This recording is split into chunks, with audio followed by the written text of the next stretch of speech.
I know who I am.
Vida después de la vida. La expedición científica de Tom Harper.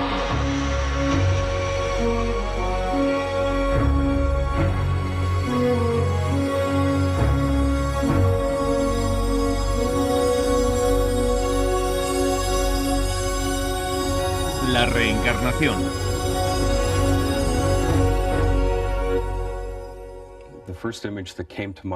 La primera imagen que acudió a mi mente fueron mis manos sujetando una barandilla helada.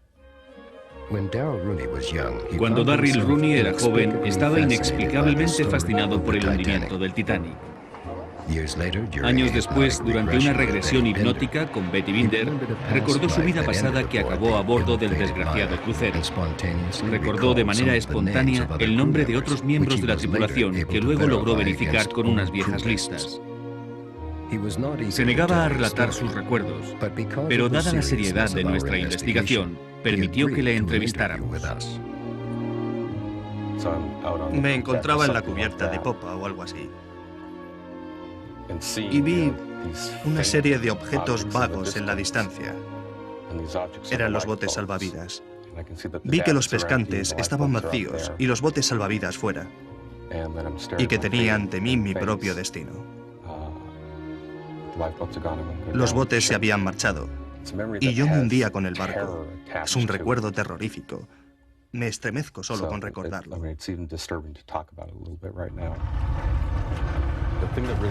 Lo que sí tengo grabado es el ruido de la madera crujiendo y crujiendo de una manera que no era habitual. Hacía un ruido tremendo al romperse.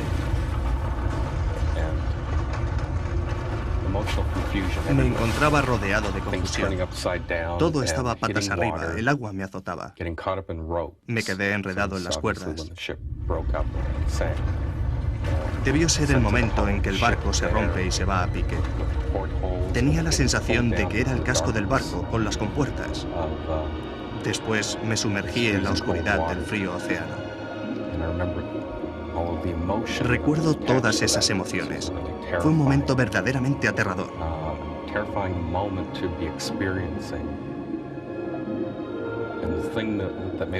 Lo más intenso de todo es que me estaba muriendo cuando, de repente, todas las emociones se esfumaron. Me preguntaron que a qué se debía y contesté que me había alejado de mi cuerpo. Así fue como lo sentí.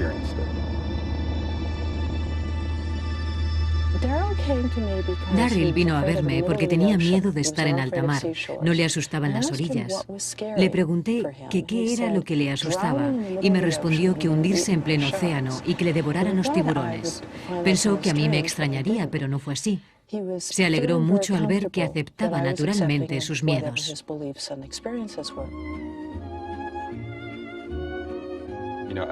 Yo no voy por ahí contándole a la gente que tuve una vida anterior en el Titanic. La razón está clara, muchos no se lo toman a bien. No quiero hablarles tanto de la experiencia como de la historia en su conjunto. El Darryl Rooney que conocí en 1981 tenía algunos recuerdos dolorosos y era muy distinto del actual. La persona que estaba en el Titanic trabajaba sin levantar cabeza. Trabajaba en la sala de calderas y en su tiempo libre subía al bar para charlar con los amigos. No tenía vida al margen del trabajo. Nunca subió a cubierta hasta el día en que el barco se hundió. Decidió realizar la regresión, no por algo relacionado con su trabajo, sino por una fobia que no lograba descifrar. Relatos como los de Darryl Rooney convencieron a Tom Harper, teólogo, periodista y autor del bestseller Vida después de la vida, de que debía dedicarse especialmente al tema de la reencarnación. En esta fase de mi investigación, ya sabía que los primitivos cristianos creían en la reencarnación, el regresar una y otra vez. También era consciente de que durante milenios casi 2/3 de la humanidad habían creído en ella de una u otra forma. Por lo tanto, debía esforzarme en ser lo más objetivo posible.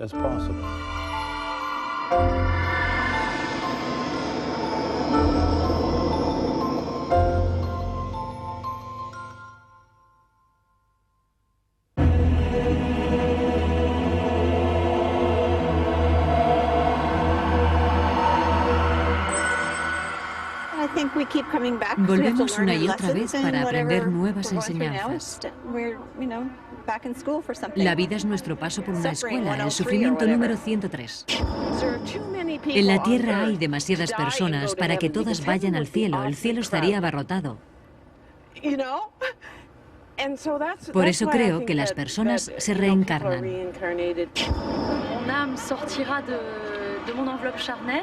Mi alma abandona mi cuerpo porque ya no puede aguantar más en las tinieblas. Esperará a que haya otro cuerpo disponible y quiera utilizarlo para continuar, para vivir otra vida en la Tierra. O continuará con sus actividades, pero fuera del cuerpo humano. El alma es energía. Lo que Einstein dijo de la energía, no se crea ni se destruye, solo se transforma. Eso básicamente es la espiritualidad. El alma nunca llega a destruirse, sino que viaja hasta otro cuerpo. Por lo visto, en otra reencarnación, fui un chico de la calle. Fui hombre en otras vidas, eso está claro. Tengo una identidad bastante andrógina. Una identidad bastante masculina.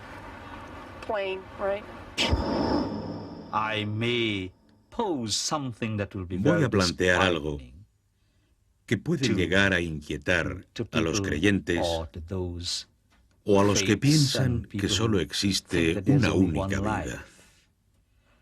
La reencarnación es por ahora la única respuesta racional que podemos dar a las injusticias y desigualdades de la vida. ¿Por qué uno nace ciego? ¿Por qué algunos nacen discapacitados? Mozart nació siendo un genio. A la edad de 4 años compuso su primera gran pieza musical. ¿Cómo se explica eso? Si existe un Dios que cree en la justicia y que nos creó a todos, ¿por qué iba a crear a unos mejor y a otros peor? ¿Por qué algunos disfrutan de la felicidad de la vida mientras otros sufren? Nuestra respuesta es la reencarnación.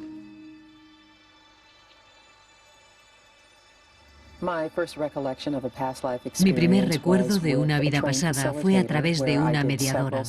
Pasé con ella varias sesiones y luego, una vez aceptada la idea de que los recuerdos podían revivirse, empecé a tener los míos propios de manera espontánea. El más importante para mí fue mi vida en Europa. Recuerdo que era una mujer bastante joven, vestida de una manera muy tosca, con un traje de percal. Había 3 o 4 niños. Les preparaba una comida que consistía en verduras hervidas. No aparecía mi marido. Y mi siguiente recuerdo es que se había ido a la guerra y que ya no volvería. Me había quedado sola. Esa información encaja con el sentimiento de abandono que he padecido toda mi vida. Denise Lampron nos cuenta cómo en una vida fue una pobre campesina europea que vivía en la Edad Media. En otra, se encarnó en un guerrero indígena. En mi encarnación indígena, yo era un hombre, un guerrero. El tema es recurrente, aunque varíe la experiencia. En aquella vida perdí a mi esposa. ¿Lo ves? Siempre el mismo tema. Y fui apartado de la tribu debido a mis creencias, otro de mis temas recurrentes. Mis ideas siempre me han segregado de la sociedad. Aquella vez era evidente que estaba dispuesta a sufrir por lo que pensaba, a sacrificarme por mis creencias. Es evidente que cree en ello. Pero ¿y nosotros? Para los cristianos, la idea de que podemos cambiar, mejorar al pasar de una vida a otra, contradice algunas creencias fundamentales como la importancia de una única vida en este mundo, la resurrección del alma, el juicio final y hasta la existencia del cielo.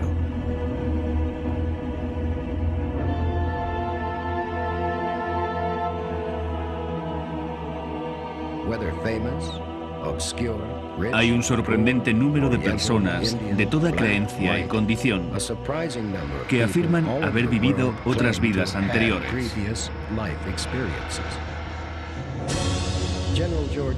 El general George Patton habló sin tapujos de sus vidas anteriores cuando uno de sus superiores le dijo: George, debería haber estado con Napoleón. Y él le contestó muy serio: estuve con él.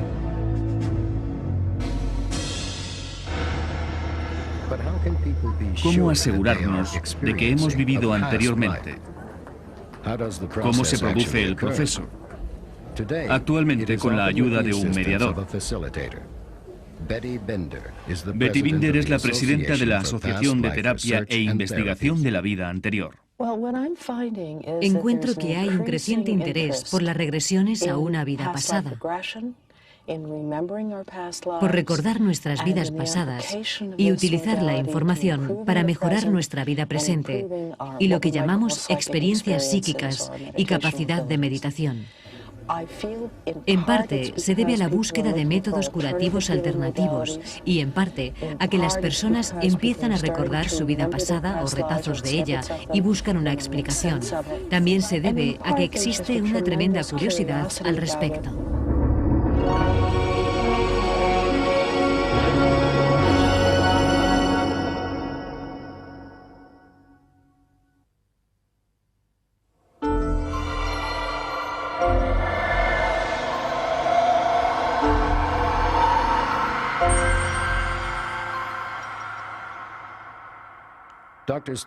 El doctor Stanislav Grof empezó investigando la mente y la conciencia en Checoslovaquia para luego trasladarse al final de los 60 al Centro de Investigación Psiquiátrica de Maryland. Hoy ejerce en California. Cualquiera que investigue los estados de alteración mental con un espíritu abierto descubrirá experiencias potentes en una vida anterior. Se trata simplemente de una experiencia enclavada en el espectro de los estados de alteración.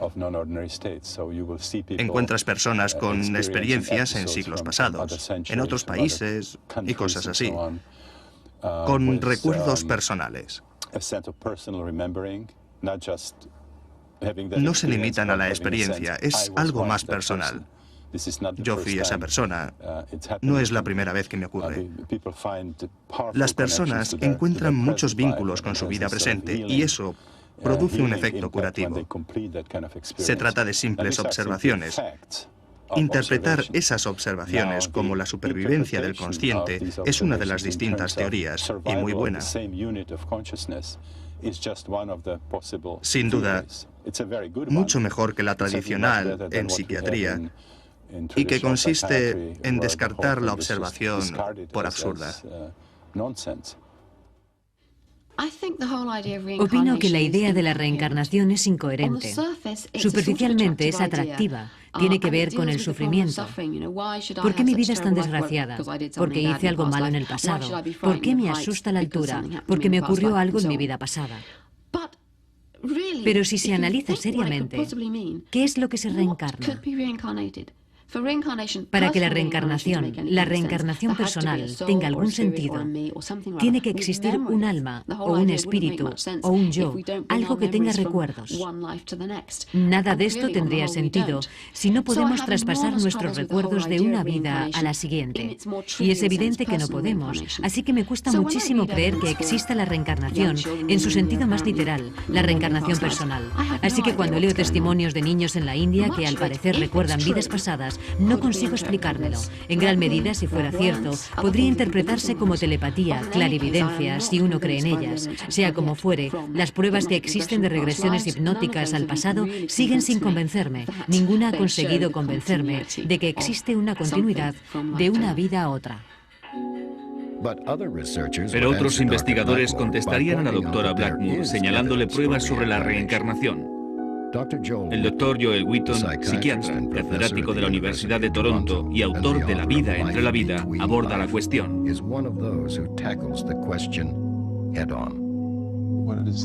¿En qué consisten las pruebas de una reencarnación?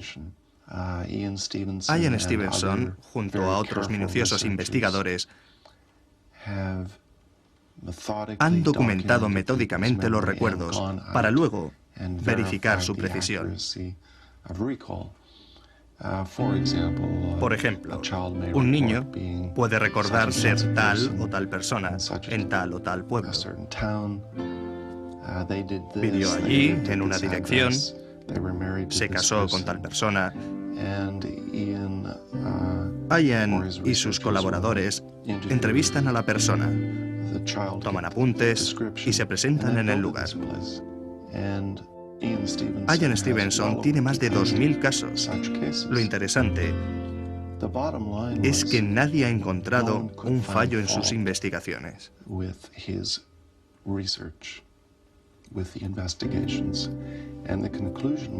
La conclusión es que o se acepta la hipótesis, la idea de la reencarnación, o estás obligado a aceptar la hipótesis de la supertelepatía. En Occidente, ambas hipótesis son igualmente incomprensibles y poco plausibles, pero las pruebas están ahí.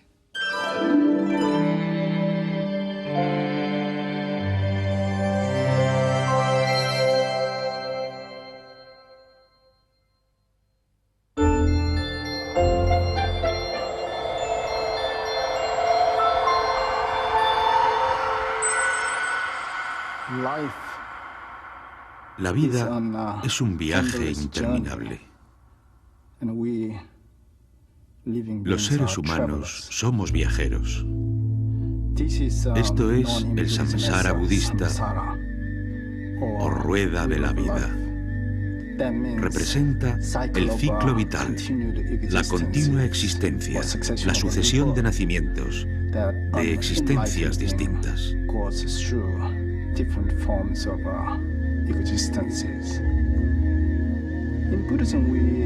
Los budistas vemos la vida y la muerte en fases sucesivas.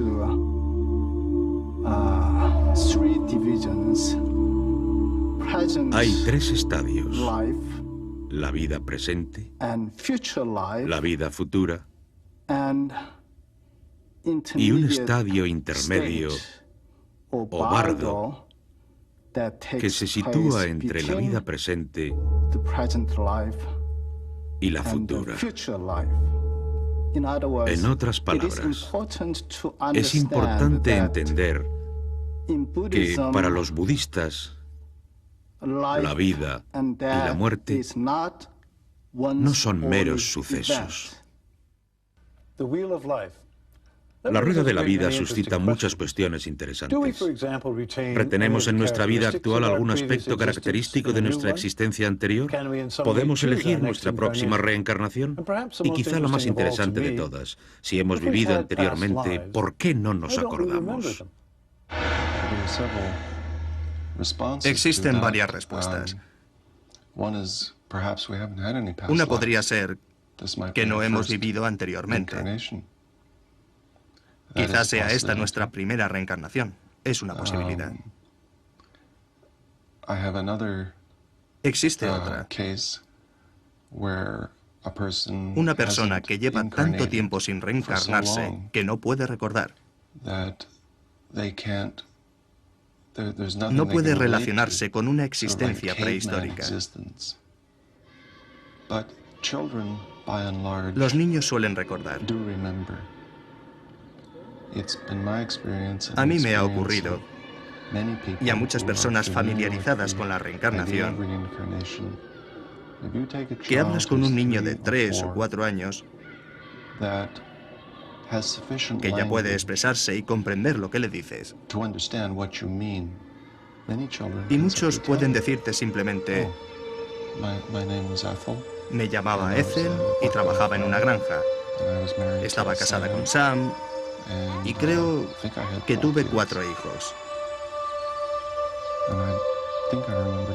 Recuerdo que fallecí cuando tenía alrededor de 82 años.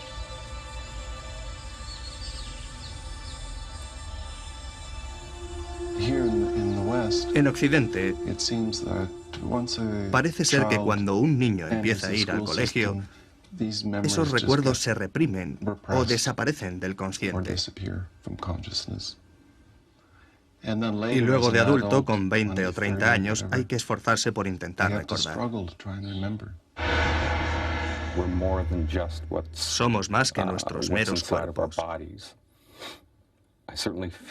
Yo estoy convencido de que soy algo más que lo que se ve. Después de haber estudiado y de tener mis experiencias, estoy convencido de que hay algo.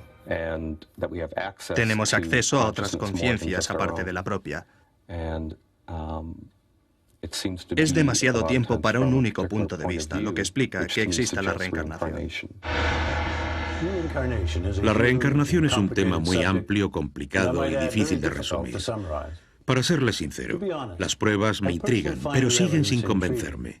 Sin embargo, las cuestiones que plantea Deo Kernahan resaltan lo más atractivo de la reencarnación. ¿Por qué hay quien nace con enormes limitaciones físicas? ¿Por qué algunos sufren más que otros? ¿Cómo resolvemos las enormes desigualdades entre las personas? La reencarnación es sin duda una respuesta.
Vida después de la vida.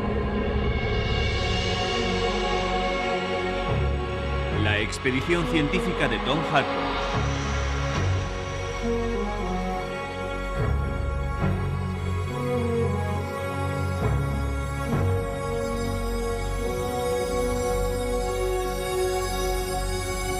La conclusión.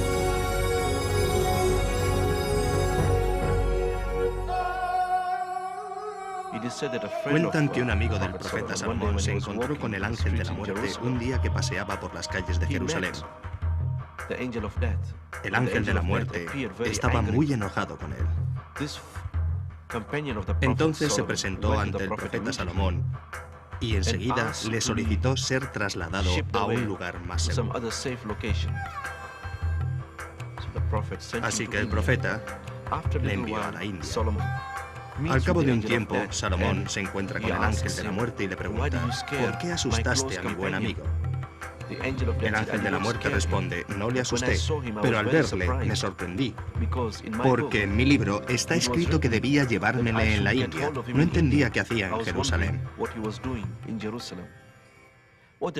Lo que demuestra que estés donde estés, la muerte te sorprenderá. Nadie puede escapar a la muerte cuando le llega el momento. Tras acumular una increíble cantidad de pruebas para su libro Vida después de la vida, el periodista, teólogo y escritor Tom Harper sacó algunas conclusiones. Hemos llegado al último episodio de la serie, y a pesar de tanta investigación, solo podemos afirmar una cosa con total seguridad. Nadie logra salir de aquí con vida. Es la verdad que siempre ha sabido la humanidad. No le tengo miedo a la muerte, pero prefiero no estar presente cuando llegue. Woody Allen. En la era científica actual, muchas personas no se satisfacen con viejas verdades o sutiles engaños. Queremos más. Queremos conocer el destino, entenderlo, llegar a nuestra cita con la muerte teniendo cierta idea de a qué atenernos. Y en ciertos casos, incluso negarla y frustrarla. Casi todas las personas considerarán la criología como una solución extrema, claro. Además, la mayoría no podemos permitírnosla. La mayoría moriremos en casa, en un hospital o residencia, y alcanzaremos la paz lo mejor que podamos. En este último episodio, mientras evaluamos las pruebas, volveremos a revivir situaciones y testimonios de personas que contribuyeron a la investigación. Personas como Yves Benoit, que habló con nosotros 13 días antes de morir. Morir es regresar al universo, sin tener que hacer concesiones, sin tener que ganárselo a pulso. Hay otros que han observado el fenómeno de la muerte desde cerca para intentar descubrir qué nos ocurre al morir, si de verdad vamos a algún lugar, o si morir significa simplemente, como decía Shakespeare, yacer en frío encierro y pudrirte.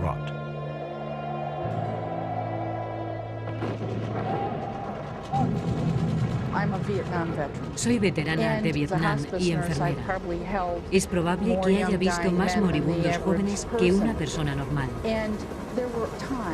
A veces tenías una abrumadora sensación de que, aun estando perfectamente despejada, aparecías por allí y algo pasaba. Una sombra extraña o cosas por el estilo. Sí, muy a menudo he tenido la sensación de que algo pasaba, de que allí había alguien, una energía particular. Cualquiera que tenga contacto cotidiano con moribundos se habrá tropezado con este fenómeno. Puedo asegurarles por propia experiencia que la acumulación de datos resulta de lo más convincente. Empecé como un vulgar sacerdote de parroquia, muy apegado a los dogmas que aprendí en el seminario. Por obligación, traté regularmente con los moribundos de mi parroquia y empecé a percibir ciertas cosas que antes jamás había imaginado. A menudo tenía la impresión de que en el cuarto había otra presencia. A veces, en los momentos previos a la muerte, la persona lograba salir del coma o sopor para reconocer que había visto a algún pariente que se acercaba. Recuerdo que una persona exclamó, es glorioso, glorioso. Así que es evidente que algo ocurre.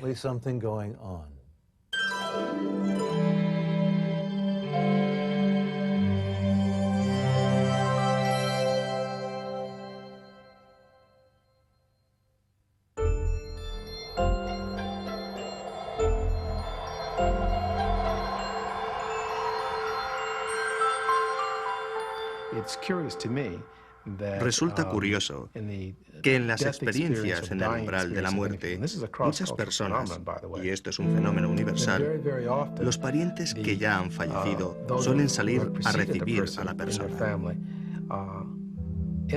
Hay un momento de expansión de la conciencia, de claridad, de lucidez. Es un fenómeno universal. No lo causa la bioquímica, no es una alucinación. Es la psique que se prepara para efectuar la transición.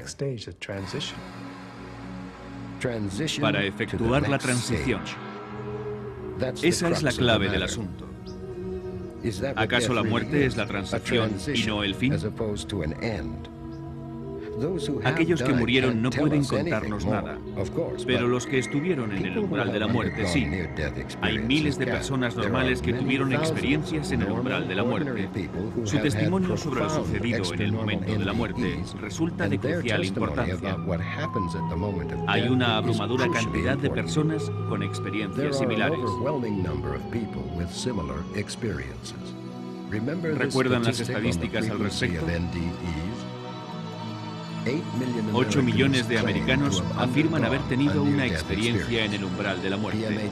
B.M.H. Atwater, autor de Regreso a la vida. No podemos ignorar la enorme cantidad de historias procedentes de todas partes del planeta. Son pruebas, pura y simplemente. Como hemos visto, no solo el mundo ha cambiado su manera de pensar, también la ciencia, el baluarte de la terquedad racionalista, ha empezado a distanciarse de la concepción mecanicista del universo resumida en un «yo quiero pruebas» que durante tanto tiempo perduró.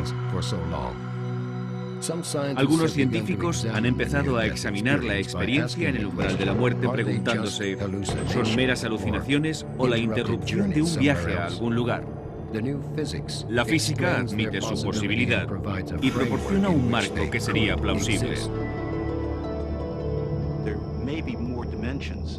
Podría haber más dimensiones que las clásicas 3. La relatividad tiene 4 dimensiones espaciotemporales. En nuestro afán por encontrar teorías de campo unificadas, hemos descubierto que el espacio podría tener dimensiones adicionales y que seremos incapaces de entender otras fuerzas como la electromagnética si no añadimos una quinta dimensión. Lo que implica que la realidad podría ser mucho más compleja de lo que habíamos imaginado. Lo que vemos a nivel cotidiano no es más que un pálido reflejo de una realidad mucho más amplia. Cuando empecé a interesarme por los estados sobrenaturales, a observar experiencias místicas y a tenerlas yo personalmente, lo primero que pensé es que de alguna manera aquello se originaba en el cerebro. Pasé mucho tiempo intentando averiguar si aquello era posible. Hoy día he llegado a la conclusión de que no se origina en el cerebro. Lo mismo pensó Aldous Huxley después de tener algunas experiencias psicodélicas muy poderosas que intentó relacionar con el cerebro. Llegó a la conclusión de que quizá el cerebro funcione como una especie de válvula reductora que intenta protegernos de una excesiva información cósmica. Una válvula reductora o un filtro que nos proteja de una excesiva información cósmica. ¿Qué significa en relación con el universo y con la posibilidad de vida después de la muerte?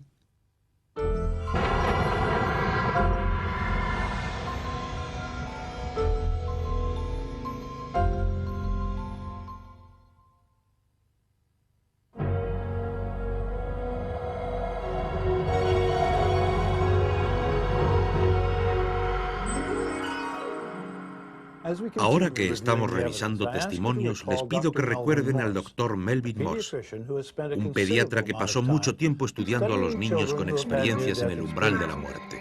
Luego me encontré con una flor enorme y dentro había una abeja que era tan grande como yo con 3 años. Ha afirmado en un episodio anterior que estas experiencias pueden probar, aunque no certifican, la existencia del más allá. Cuando el Dr. Morse nos habla de la función del lóbulo temporal derecho, se refiere también a la válvula reductora de la que hablaba el Dr. Stanislav Grof. ¿Cómo explicar todas las distintas experiencias si no empezamos por entender que todas las pruebas clínicas y experimentales documentan claramente que se trata de experiencias de origen biológico? Están relacionadas con una zona del cerebro llamada lóbulo temporal derecho. Quiero hacer constar que soy filosóficamente imparcial en mis afirmaciones. No hago comentarios sobre la realidad objetiva que estamos describiendo. Solo digo que estas experiencias no pueden tratarse aisladamente. No podemos decir que el más allá sea una alucinación causada por el dolor, que la premonición de la muerte sea un fenómeno extraño del que la ciencia no quiere ocuparse, que la experiencia de la muerte compartida sea un adorno cultural de unos pacientes que reaccionan así guiados por su dolor y demasiado influidos por un programa televisivo. No son teorías que puedan servirnos de explicación. Una teoría que sí puede servirnos de explicación es la comprensión de que nuestros cerebros tienen la capacidad de percibir otra realidad bien documentada, tanto experimental como clínicamente, a través del lóbulo temporal derecho. Arnold Mandel, el gran neurobiólogo, lo expresó mejor que nadie cuando afirmó que el reino de los cielos se encuentra en nuestro lóbulo temporal derecho. Una vez que entendamos ese simple hecho que lleva 80 años siendo documentado en la literatura médica, una vez que nuestra ciencia y nuestra espiritualidad empiecen a aclararse al respecto, entenderemos que en una amplia variedad de situaciones clínicas, nuestro lóbulo temporal derecho puede activarse y permitirnos tener esa experiencia.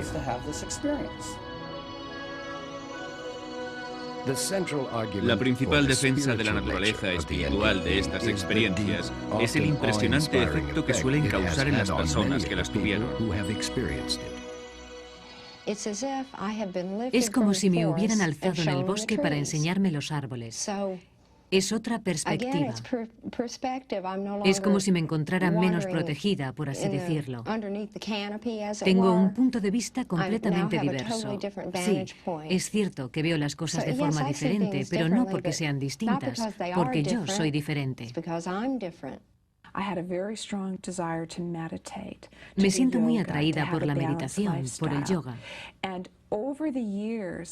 Anhelo una vida equilibrada. Con los años, a través de la meditación, he tenido una serie de experiencias místicas. Son muy habituales en las personas que han estado en el umbral de la muerte. No creo que yo sea excepcional o una verdadera mística, nada de eso. Me percibo a mí mismo como un ser espiritual tras ese accidente, que fue una experiencia humana. Mi experiencia humana es la antesala de mi alma, así que el accidente fue una bendición. Claro que hay quienes no las consideran, pero lo realmente interesante es cómo manifiestan sus reparos. Aquí tenemos a la doctora Susan Blackmore, la detractora más rigurosa científicamente hablando. Hay infinidad de pruebas sobre el cambio que se produce tras la experiencia, pero gran controversia respecto al porqué. Muchos creen que se debe a que conocieron a Dios o a que estuvieron en el cielo y cosas así. No estoy en absoluto de acuerdo. Opino que el aspecto realmente transformador de la experiencia acontece cuando se llega lo bastante lejos como para que el habitual sentido del yo empiece a disolverse. Pero el habitual sentido del yo no es más que una ilusión. Pensamos que hay algo de mí que puede controlar las cosas, que toma las decisiones de mi vida y todo todo eso. Vivimos con esa ilusión al acercarnos a la muerte o estar sometidos a una gran tensión o en estado de profunda meditación. El habitual sentido del yo empieza a resquebrajarse. En el umbral de la muerte se desmorona porque el cerebro es incapaz de sostenerlo. Si practicas la meditación budista se desmorona porque ese es el objetivo de la meditación. De cualquier forma hay una especie de percepción, de conciencia de que las cosas pasan sin que yo pueda controlarlas. Supone un profundo sentimiento de que yo no importo. Ahí está el mundo que actúa independientemente, así son las cosas. Yo no importo. Cuando el yo empieza a disolverse por completo, se produce la clásica experiencia mística de la comunión. No hay un yo separado, hay un único yo. Hoy día tratamos de interpretar lo que ocurrió. En las 2 décadas pasadas se ha producido un gran avance respecto a cuando yo empecé a interesarme por el asunto. Un escéptico dirá que los testimonios de las personas que tuvieron experiencias no demuestran nada. Yo diría que al menos demuestran que la persona en cuestión experimentó una increíble transformación que debería analizarse muy seriamente.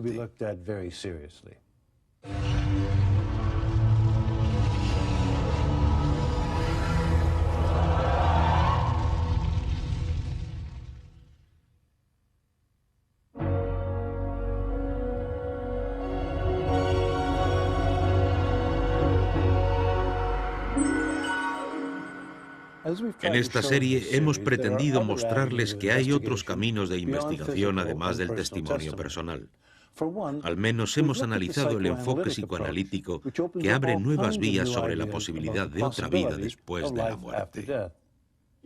Jung dijo que el inconsciente creía en una vida después de la muerte. Él y sus seguidores registraron y analizaron miles y miles de sueños. En los sueños de las personas que estaban en el umbral de la muerte encontraron una afluencia de imágenes místicas arquetípicas asociadas con la muerte inminente, una cortina que cae, una vela que se extingue y cosas así.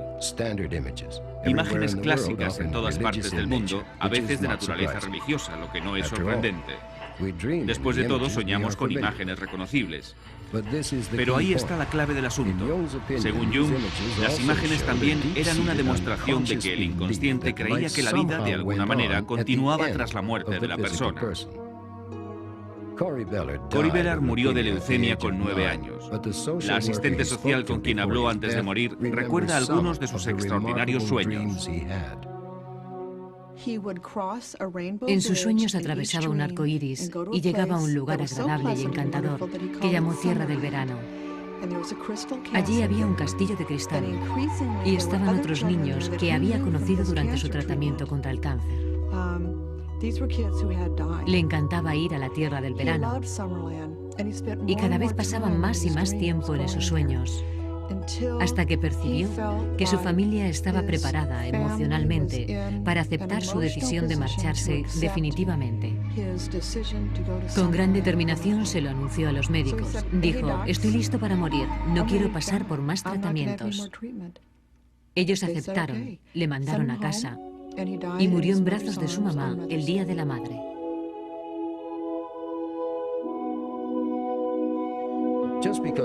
El que todos creamos algo de manera subconsciente no significa que sea cierto. Pero no hay que olvidar que tampoco significa que sea falso. Tengo la impresión de que la psique humana es de una gran ingenuidad y se vale de una imaginería arquetípica muy abundante para mostrarnos su arraigada creencia de que la vida continúa tras la disolución física. La psique no es algo que podamos manipular a nuestro antojo, y mucho menos cuando nos estamos muriendo. Esta es una prueba más valiosa, si cabe, que la experiencia en el umbral de la muerte. En el curso de la serie hemos analizado otro tipo de pruebas, las experiencias de niños moribundos que muchas personas consideran más próximos a la naturaleza, a los sentimientos puros. Las creencias de las distintas religiones, que a pesar de su diversidad, coinciden en creer que existe un más allá. Las pruebas a favor y en contra de la reencarnación. Hay montañas de testimonios, de estadísticas, de argumentos, y aún así no conseguimos demostrar nada porque estamos tratando lo inefable, algo que ni siquiera sabemos cómo llamar y mucho menos describir de manera convincente. Pero algo ocurre. Como médico, me siento en la obligación de compartir lo que sé y mi perspectiva con la sociedad. Ya va siendo hora de que dejemos de etiquetar a las personas que tienen una experiencia espiritual o paranormal como gente que sufre alucinaciones o que imagina cosas. Tal y como dijo Carl Jung, el gran psiquiatra suizo, la intuición de la esencia del ser es la máxima experiencia humana. No es una enfermedad, no es una locura. Como médico, me siento obligada a confesar que también me ocurrió a mí. Tuve una experiencia en el umbral de la muerte. Tuve un despertar espiritual. He sido clarividente. He tenido muchas experiencias espirituales y paranormales. Y soy una persona equilibrada, perfectamente integrada en la sociedad actual. Para mí, ha sido una expedición intelectual muy intensa. La inicié decidido a llegar hasta el final, aunque aquello modificara mis viejas creencias. Analicé los razonamientos de ateos, cínicos y escépticos tan minuciosamente como los de los más ardientes creyentes. Al final, estoy convencido de que aunque nadie nos lo certifique, las pruebas en favor de la supervivencia más allá de la tumba pesan mucho más que las pruebas en contra. Hoy día creo en la vida después de la muerte mucho más que antes. ¿Cómo será la vida que nos espera? Nadie puede asegurarlo. Algunos creen que nos integraremos en el cosmos y que el individuo se sumergirá en un océano de energía y paz. Otros creen que regresamos en vidas sucesivas hasta liberarnos del ciclo del renacimiento. Es evidente que cada uno sacará sus conclusiones. Mi conclusión es que al morir, nuestro verdadero yo se traslada a otra dimensión de existencia donde están nuestros seres queridos y una realidad que llamamos Dios. Puede que las experiencias en el umbral de la muerte nos den alguna pista de cómo será esa nueva vida. Yo solo sé que estoy de acuerdo tanto con San Pablo como con el Dr. Carl Jung. La imaginación humana no puede iniciar la evocación del asombroso viaje que nos espera al otro lado. Era lo que le asustaba y me respondió que hundirse en pleno océano y que le devoraran los tiburones. Pensó que a mí me extrañaría, pero no fue así. Se alegró mucho al ver que aceptaba naturalmente sus miedos.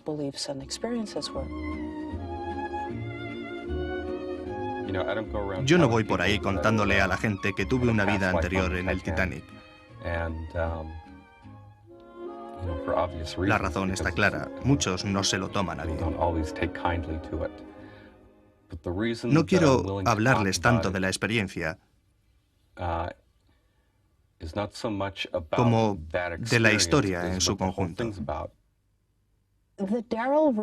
El Darryl Rooney que conocí en 1981 tenía algunos recuerdos dolorosos y era muy distinto del actual. La persona que estaba en el Titanic trabajaba sin levantar cabeza. Trabajaba en la sala de calderas y en su tiempo libre subía al bar para charlar con los amigos. No tenía vida al margen del trabajo. Nunca subió a cubierta hasta el día en que el barco se hundió. Decidió realizar la regresión, no por algo relacionado con su trabajo, sino por una fobia que no lograba descifrar. Relatos como los de Darryl Rooney convencieron a Tom Harper, teólogo, periodista y autor del bestseller Vida después de la vida, de que debía dedicarse especialmente al tema de la reencarnación. En esta fase de mi investigación,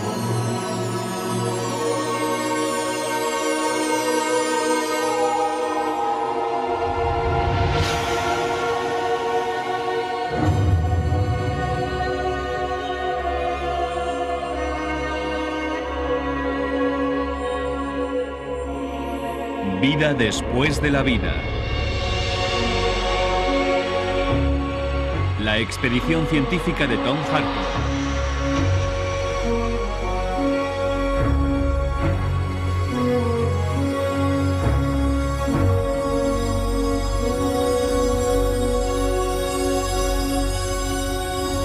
La reencarnación.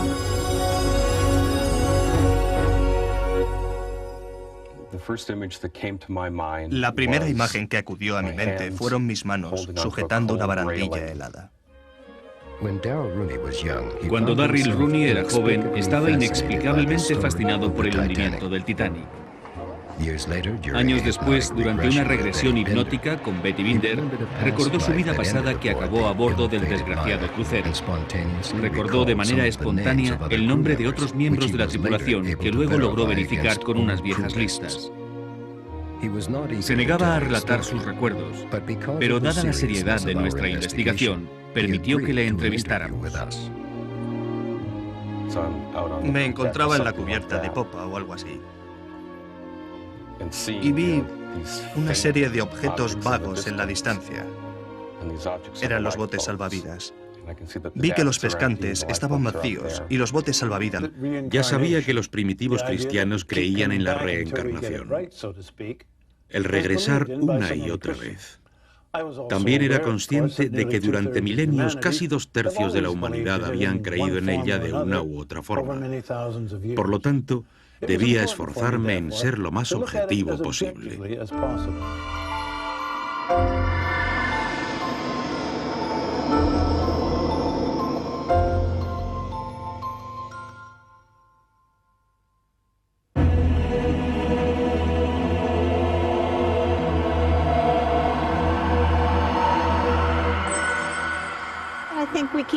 Volvemos una y otra vez para aprender nuevas enseñanzas.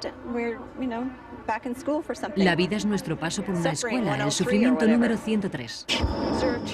En la Tierra hay demasiadas personas para que todas vayan al cielo. El cielo estaría abarrotado. Por eso creo que las personas se reencarnan.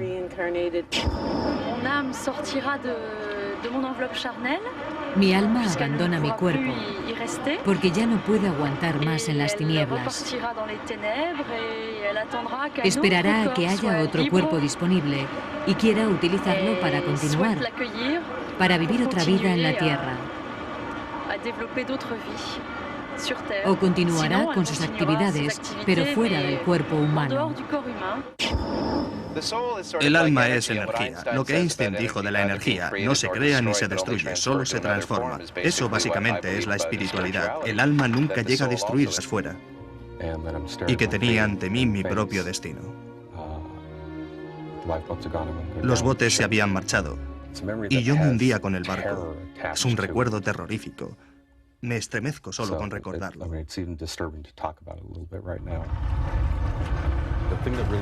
Lo que sí tengo grabado es el ruido de la madera crujiendo y crujiendo de una manera que no era habitual. Hacía un ruido tremendo al romperse. Me encontraba rodeado de confusión. Todo estaba patas arriba, el agua me azotaba. Me quedé enredado en las cuerdas.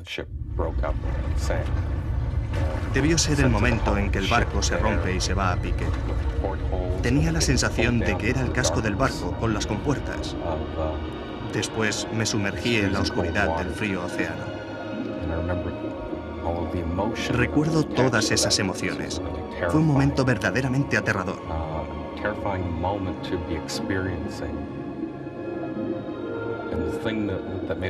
Lo más intenso de todo es que me estaba muriendo cuando, de repente, todas las emociones se esfumaron. Me preguntaron que a qué se debía y contesté que me había alejado de mi cuerpo. Así fue como lo sentí.